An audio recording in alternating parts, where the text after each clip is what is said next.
Howlers, and welcome to another episode of me ranking movies. I am the Duke, and this is Darkest Star ASMR and Entertainment.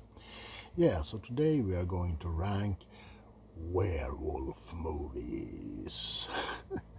yeah, and for this list I've chosen pure werewolf movies because there are some really good ones, like well, maybe not good ones, but we have like the Hugh Jackman Van Helsing movie, which has werewolves in it. We have Underworld, which has werewolves in it and stuff like that, but they also contain vampires. We have Werewolf versus the Vampire Woman, the old Paul Naschy movie. Anyway, I'm going to start this list off pretty quickly. This isn't going to be a especially long video because, as you might know, I'm a vampire guy. I prefer vampires.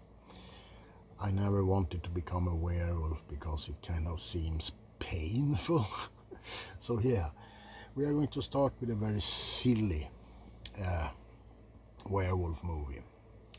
And this is a little bit of not a favorite, but I enjoy it.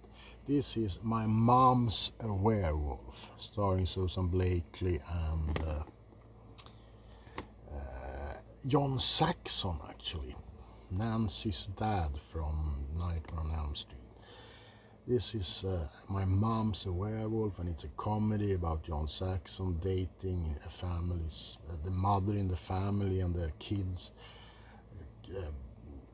realize that he's a werewolf and she's turning into a werewolf. So, and it has kind of like silly scenes with her trying to shave her legs, and it just grows back.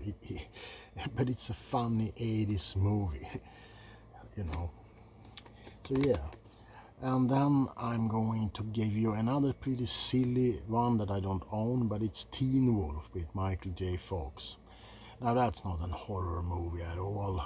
I mean, this one has some horror scenes in the end where there's a battle with John Saxon's werewolf, but Teen Wolf is just a pure comedy, but I love it.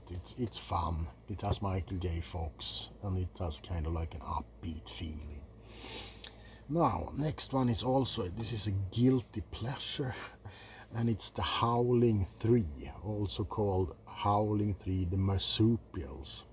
And this is actually an Australian take on The Howling, in where you have like Australian outback werewolves. It's odd, it's very entertaining, and it's I think a must see if you're into like weird, bizarre werewolf movies. Howling 2.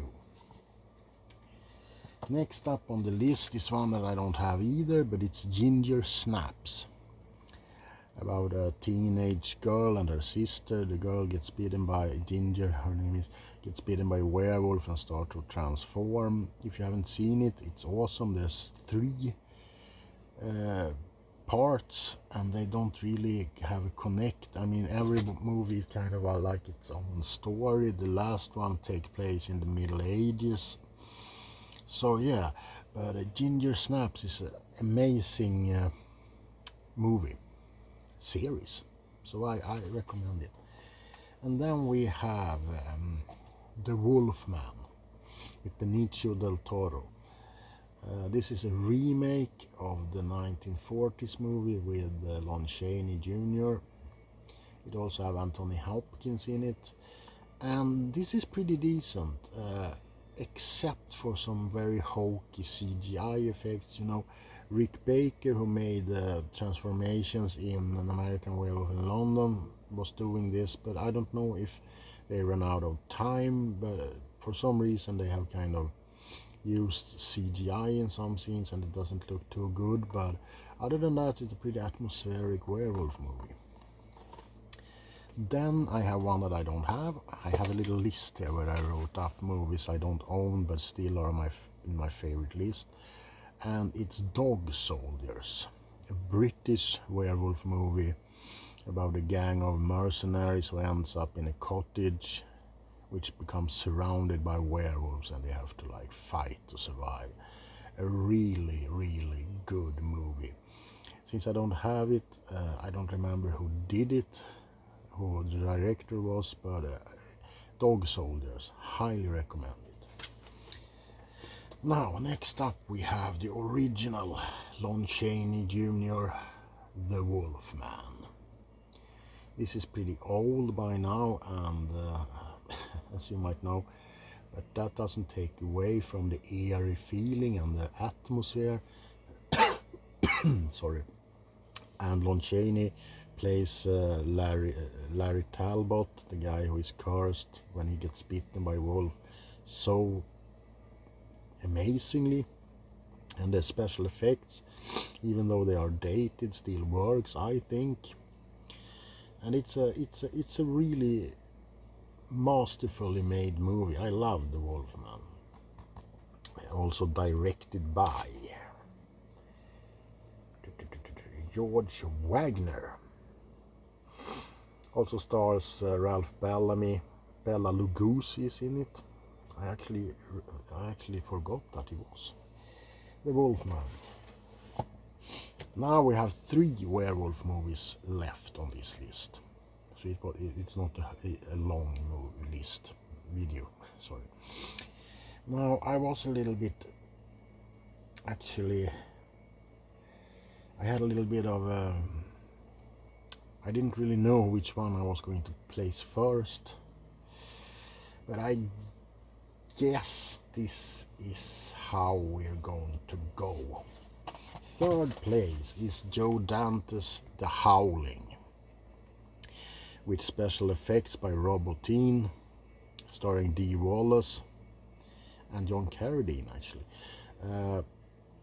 This one has some amazing practical special effects and a werewolf transformation that is, I think it must be over 3 minutes long, and it just goes on, and it's just, yeah, it's a firework of special effects.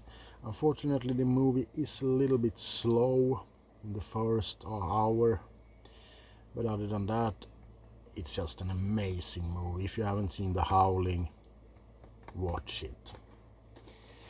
Now, second place is going to be, this is a little bit surprising, I guess, but it's An American Werewolf in London. I love this movie. I love the practical effects by Rick Baker. I think he got an Oscar for them, and it stars David Norton, Jenny Agutter, Griffin Dunn, and John Woodwine. And it's directed by John Landis. About two American guys touristing in England, and one night they get like attacked on a moor, and one of them dies, but David, the survivor, gets the werewolf curse. And it has so much going for it. It has dark comedy, like David's pal, played by Griffin Dunn, comes back from the dead in various states of decay to like try to convince him to take his own life, because everyone that the werewolf kills gets kind of stuck in limbo. And it has this awesome transformation. It has awesome like moon-based music, like Bad Moon Rising. I love An American Werewolf in London, and it would have been on the first place if it wasn't for the first werewolf movie that I actually saw, if you don't count like old 40s black and white werewolf movies. And that, my friend, is Stephen King's ta-da! Silver Bullet, with Corey Haim, Megan Follows, and of course Gary Busey. And Everett McGill, is that the guy's name who plays the Reverend Lowe? It also has Terry O'Quinn from Lost, one the stepfather. And it's about this little town of Tarker Mills, where each month people end up mutilated.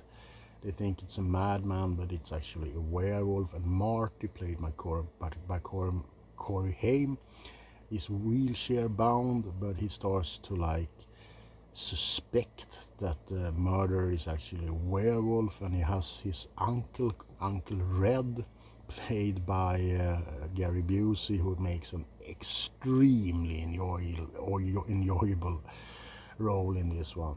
Builds him this motorcycle wheelchair called the Silver Bullet, and it has some cool special effects, a sweet dream sequence, and the end is really tense. Yeah, I love Silver Bullet, and that's the werewolf movie that I would watch anytime, any day if I was in the mood for a werewolf movie. And a little tip that's not on my list, but if you want to see another weird, strange werewolf movie starring Christopher Lee, watch The Howling 2. That's all I'm gonna say. It also has Sybil Danning ripping off her bra, showing her boobs like 20 times in the end credits repeatedly. Yeah, those were my favorite werewolf movies of all time. I hope you enjoyed this little video. Next one will probably be an ASMR roleplay. I'm trying to upload 2 videos a week. So yeah, that's it. Remember, there can't be any light without darkness, and I will see you in the next video. Goodbye. Come to me, don't be afraid. You will do as I say.